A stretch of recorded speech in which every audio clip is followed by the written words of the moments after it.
All right, Shalom. I want to start out by giving all praise, honor, and glory unto Yahweh, Shema, Shabbat, Shema, Kakadash. Double honors to the apostles and elders of Great Millstone. And Shalom to the Akim out of pushing the word of sincerity and the truth. It's the brother Barzal, Great Millstone, Atlanta. Just wanted to do the lesson into solidarity. You know, the sea of solidarity is destroying the minds of a lot of people. You know, being in solitude, you know, having minimal contact with the masses of the people, the majority, you know, all these events, majority of these events are shut down. You know, besides here in the state of Georgia has opened back up, but most states, you got 20 plus, I think, states that's soon to open, but most states are still under, you know, lockdown. And this has really changed the frame, you know, of a lot of people's minds. You know, a lot of people have, you know, leaned towards drugs, you know, leaned towards domestic violence, leaned towards violence and criminal activity, thieving and killing, suicide, to cope with their sadness and their solitude, you know. And you know, these people are habitually weak, man. You know, that's really what it boils down to. These people are weak-minded. You know, this hasn't even been a long span of time. You know, the COVID-19, you know, basically started popping off late, if I'm not mistaken, late January, you know, February. You know, massive lockdowns, you know, been taking place, but it hasn't been that long of time, man. You know, the span of time is you know, it has not, you know, been that damn long. But you see how weak these Americans are, man. You know, these Americans, and it also in these different countries. You know, these Europeans, these Asians, you know, whatever country that they dwell in, that's actually being, you know, all jacked up in the mind. You know, losing their jobs, you know, losing their you know, government benefits. You know, you see, you know, how these people aren't designed to deal with you know, harsh tribulations and conditions, especially women. You know, women are on they're tailor made to thrive on the up and up. You know, when things are good, you know, like the scriptures speak about, she that liveth in pleasure is dead while she liveth. So, you know, these women that's being pleased by you know, Esau with their designer and their Gucci and their Louis Vuitton, Chanel, you know, Louboutins and all that bullshit, you know, because that's really all it is anyways. Materialistics is garbage, you know. You know, it's a price on it in these times, and we wear it, you know, wear clothing, but the scriptures speak about with food and raiment, be there with content. You know, you got, you know, clothes, you got food to make it to the next day. And, you know, that's what the Lord set us upon, our daily bread, you know. But see, these people are carnal and vain as all hell. And they break down under pressure, you know. All that external, you know, all the external nonsense that these people covet, they see it doesn't even protect them in their day, you know. All that Gucci that, you know, these Jakes spend hundreds of thousands of dollars on, you know, it didn't protect you when hell came, and it's damn sure not gonna protect you now. And that's what all your resources, you know.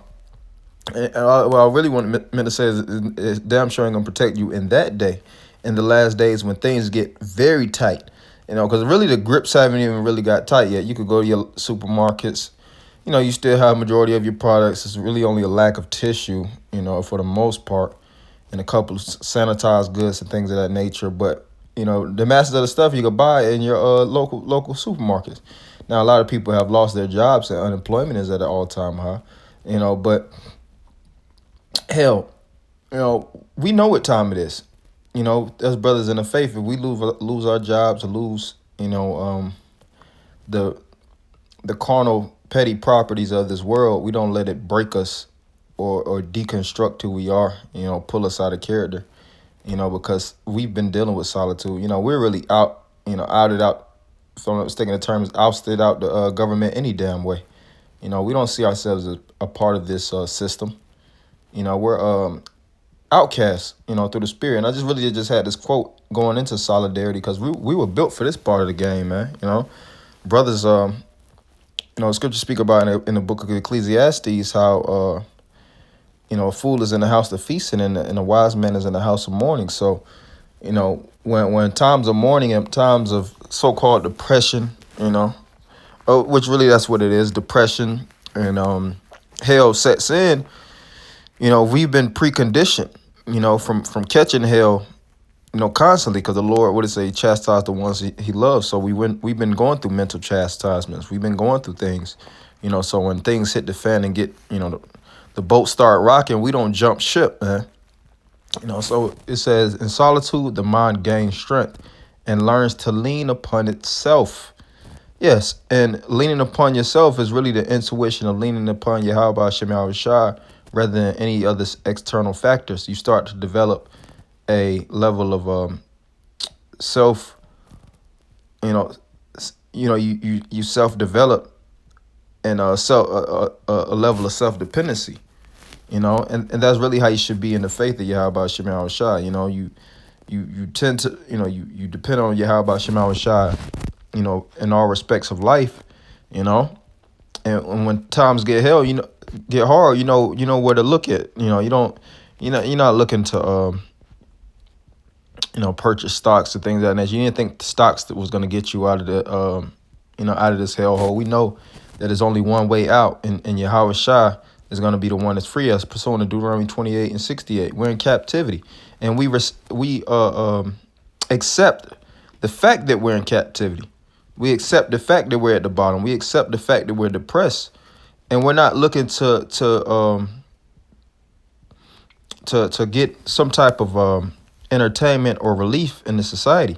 Since all these different games, these NFL, NBA, MLB, you have Disney Worlds and all these different celebratory events shut down. You see how majority of these people they crashed and burned, in a little span of time, because that's what their lives are fixed upon, just bread and circus, eating, living life debaucherously, going out, eating and at these different high-end restaurants and going to these different major events, and when these things slow down or come to a screeching halt, you see how these spirits just shut down, man.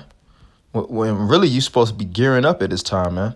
Because really all this bullshit, we wasn't designed to, to be amongst that. All this, all these different events, Olympic events. That's not even our culture, man. A lot of that goes back to Greece, goes back to Rome. These Babylonian traditions. That all that is really, BS at the end of the day.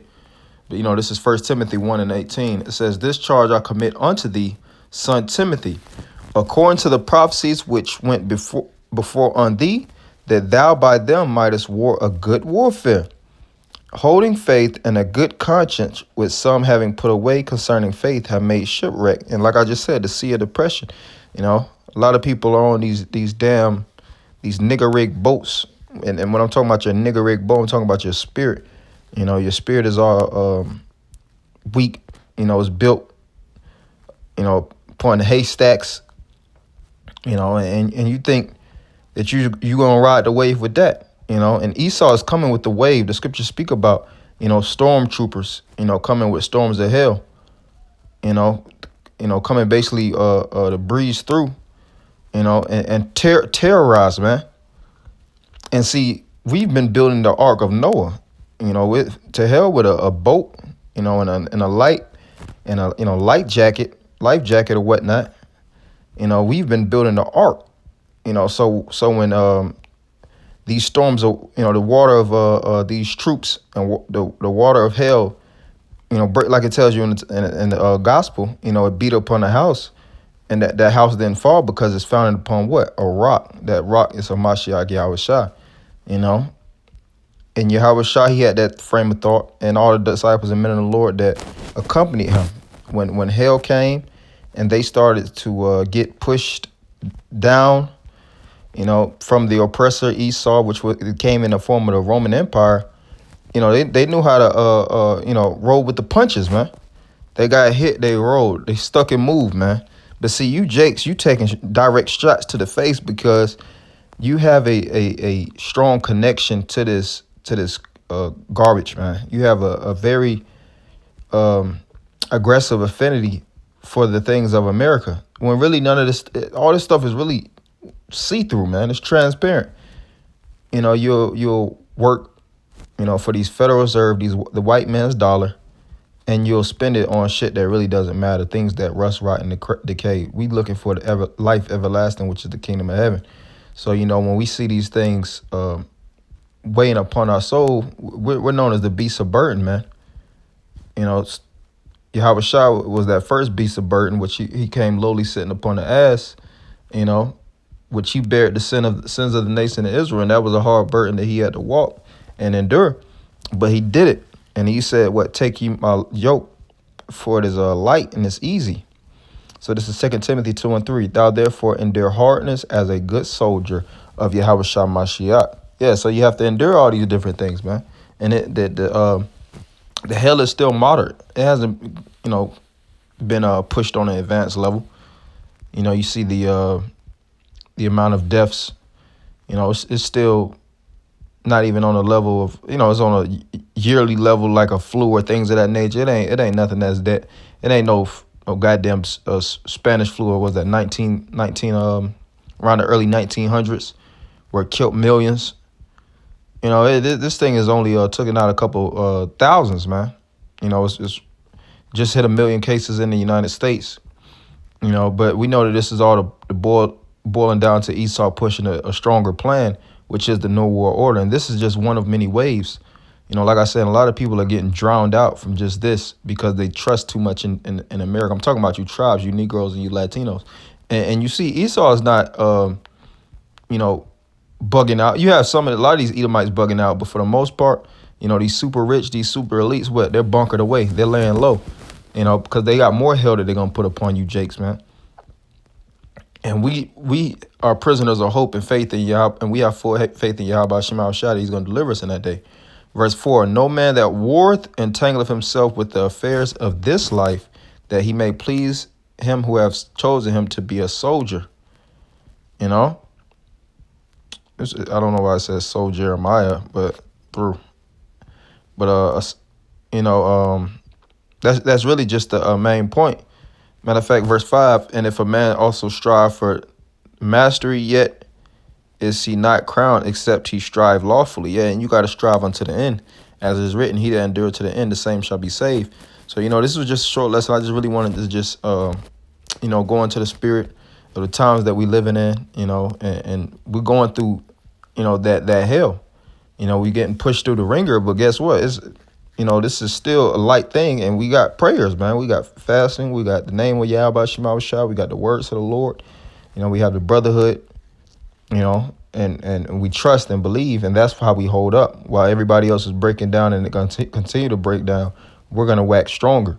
As this world wax and, you know, basically goes through its waning phases and gets weaker and weaker and duller, we get stronger and sharper.